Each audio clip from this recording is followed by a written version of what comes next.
Para ulama menyebutkan, wanita itu kalau suaminya hilang, dia perlu nunggu selama 4 tahun. Loh.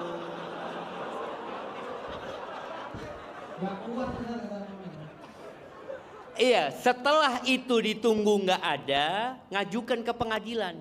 Jadi tolak itu nggak bisa otomatis jatuh dengan suami yang hilang. Tapi kalau ketahuan umpamanya suaminya perang dan kemungkinan besar mati, ya dia bisa datang ke pengadilan.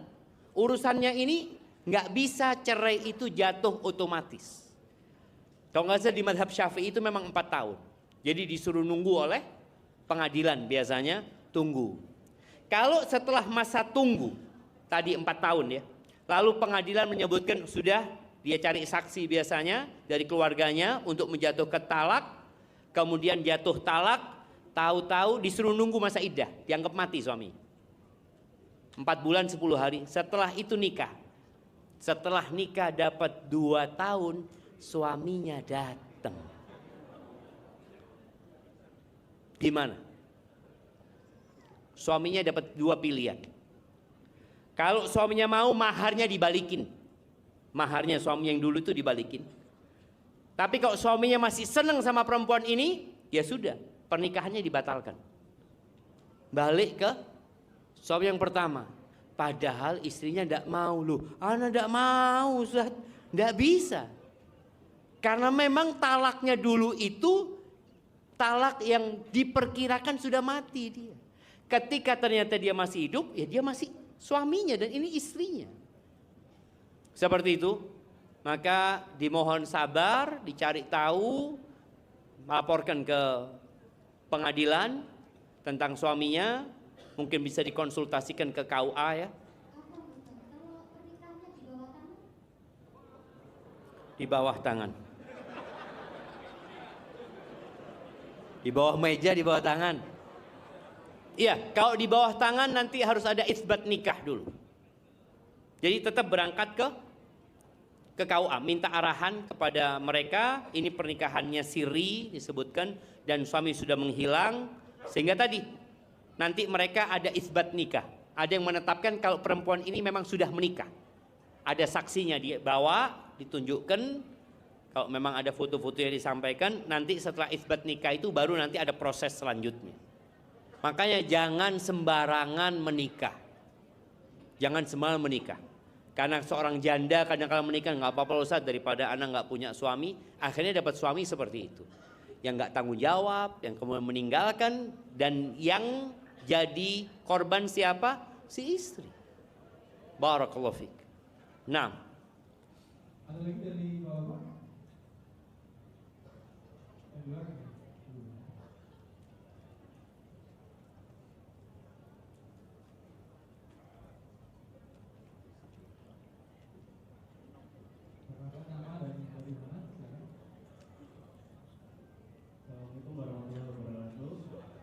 Waalaikumsalam warahmatullahi wabarakatuh. Naam, tafadhal.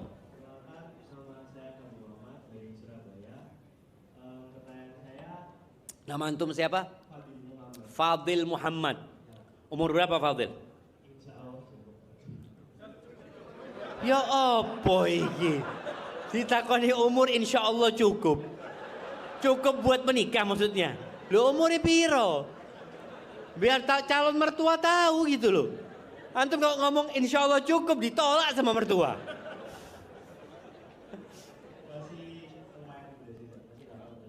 Oh 18 tahun, Alhamdulillah. Lulus SMA? Oke, siap. Pertanyaan saya ini kan masih banyak banget di media sosial ya.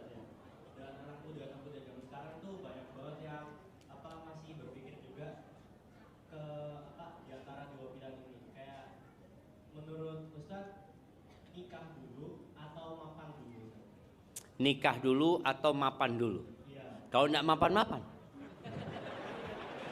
Siapa yang tahu antum mapan? Ada orang sampai mati tidak mapan loh Fadil. Tetap ya apa adanya gitu loh. Akhirnya tidak kawin-kawin antum nanti. Iya, biasanya kan di generasi sekarang itu mending milih mapan dulu baru nikah. Baru nikah, seperti itu. Atau nikah dulu nanti biar Sambil makanya cari istri yang sudah mapan tuh. Jadi nikah langsung mapan gitu kan. Baik, barakallahu fikum Fadil. sama ini Ustaz, titik kakak saya barangkali Ustaz ada murid laki-laki bisa ditaruh sama kakak saya Ustaz. Oh Masya Allah, ternyata Muhammad Fadil ini bawa kakaknya jamaah. Siap insya Allah Fadil. Barakallahu fikum. Tuh, kena no jamaah. Ini insya Allah adik yang soleh ini. Adik yang ingin kakaknya dapat laki-laki yang soleh. Maka tolong panitia dikenakno Muhammad Fadil Muhammad ya. Fadil Muhammad. Iya, kalau bicara mana yang harus didahulukan, menikah dulu atau mapan dulu. Banyak orang tua yang menahan anaknya menikah karena belum mapan. Selalu berkata, mau dikasih makan apa istrimu nanti? Engkau aja masih Senin Kemis gitu. Puasa Senin Kemis gitu. Karena enggak punya fulus puasa Senin Kemis. Siap, insyaallah. Sebenarnya hidup ini pilihan, Fadil. Dan kebahagiaan itu kita yang menentukan. Engkau mau bahagia, Allah akan kasih kebahagiaan. Tapi ada orang yang salah mencari kebahagiaan. Ketahuilah kita diciptakan untuk mengabdi kepada Allah Azza wa Jal. Dan godaan terbesar kaum laki-laki itu adalah wanita. Bahkan Nabi SAW mengatakan, ma taraktu fitnatan awar ala rijal minan nisa. Aku tidak pernah meninggalkan fitnah, penggoda yang lebih membahayakan buat kaum laki-laki lebih daripada wanita. Makanya Nabi SAW menyuruh pemuda segera menikah, tapi syaratnya mapan. Jadi syarat nikah itu sebenarnya mapan. Tapi mapan itu kan relatif.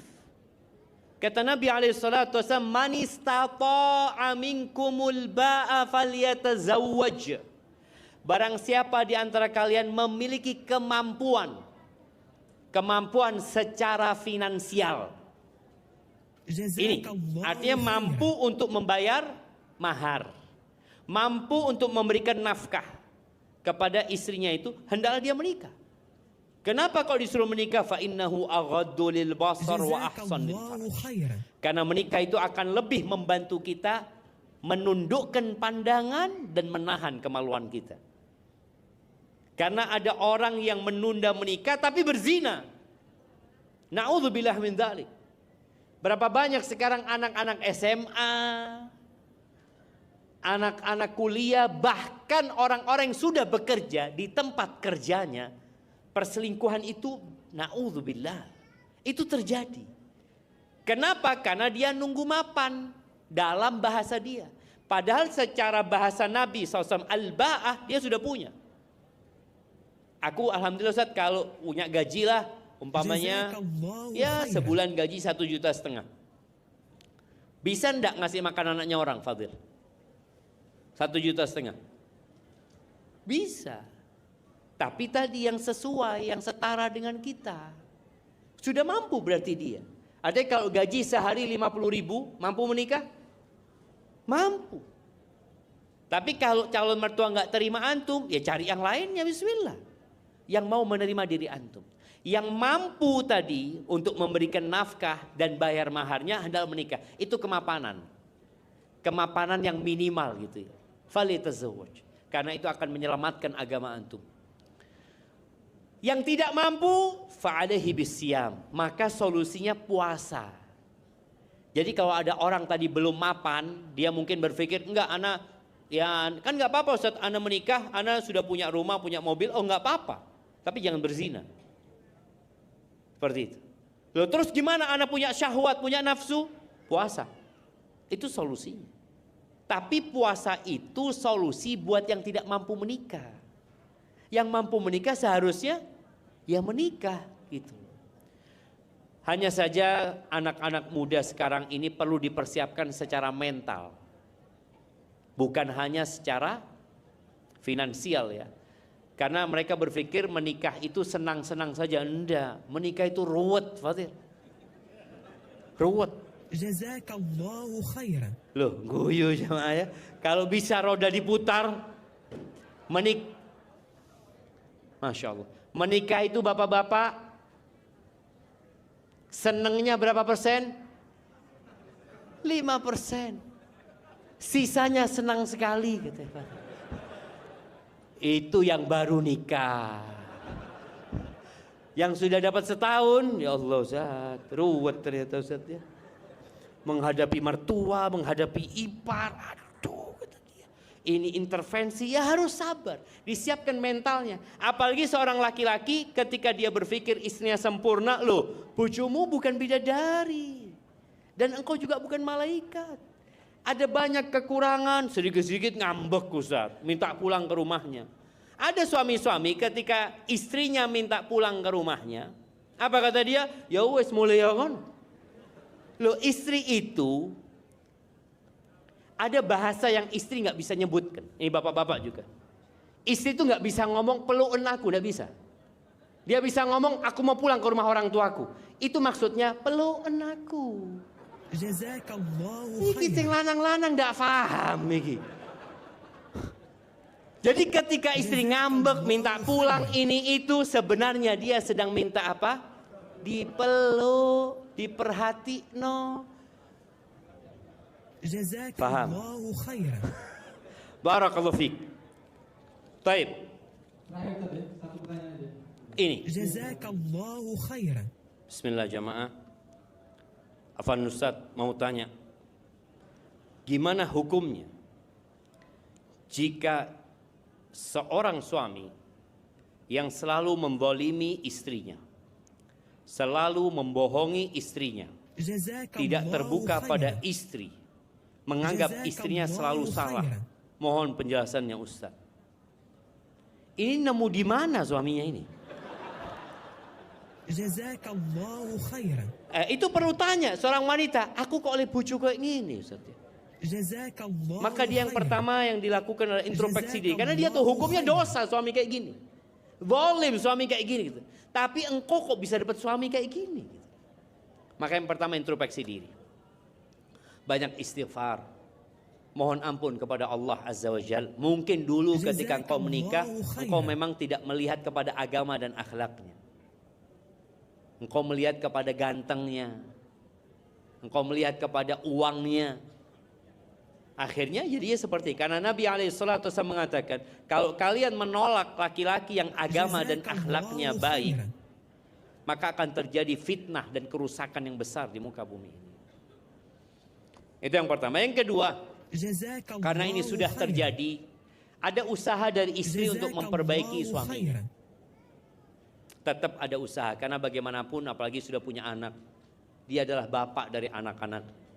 Jangan terburu-buru untuk gugat cerai. Maka perbaiki suaminya dengan yang pertama, mendoakan suaminya.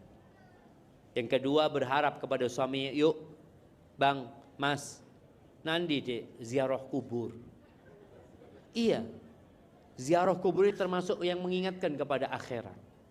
Orang itu kadang-kala sibuk dengan dunianya, nggak pernah datang ke kuburan. Ketika lihat kuburan dia berkata, ya Allah, aku bakal mati. Semoga dengan itu dia hatinya semakin lembut.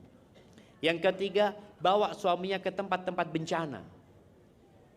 Itu juga termasuk yang melembutkan hati.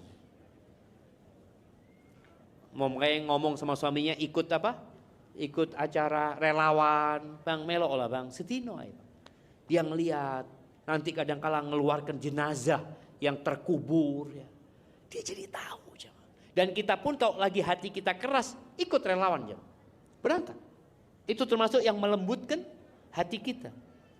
Kemudian yang keempat, setelah lembut tuh, ajak suaminya datang ke pengajian. Kalau setelah proses dan usaha suaminya, Anda nggak tahu seperti apa suaminya mendolimi istrinya ya. Wallahu a'lam bishawab. Tapi kalau mendolimi istrinya dengan cara tadi tidak memberikan nafkah atau dengan cara memaki dia, menjelek-jelekkan dia, selalu menganggap istrinya salah ya. Maka ya ini laki-laki yang perlu diperbaiki. Kalau akhirnya engkau nggak bisa memperbaiki, butuh mediator. Kadangkala suami kalau istri yang ngasih tahu nggak mau dengarkan karena merasa sopo awakmu iki. Aku iki ar-rijalu qawwamuna 'alan nisa. Ada suami-suami sing model kayak ngono jemaah.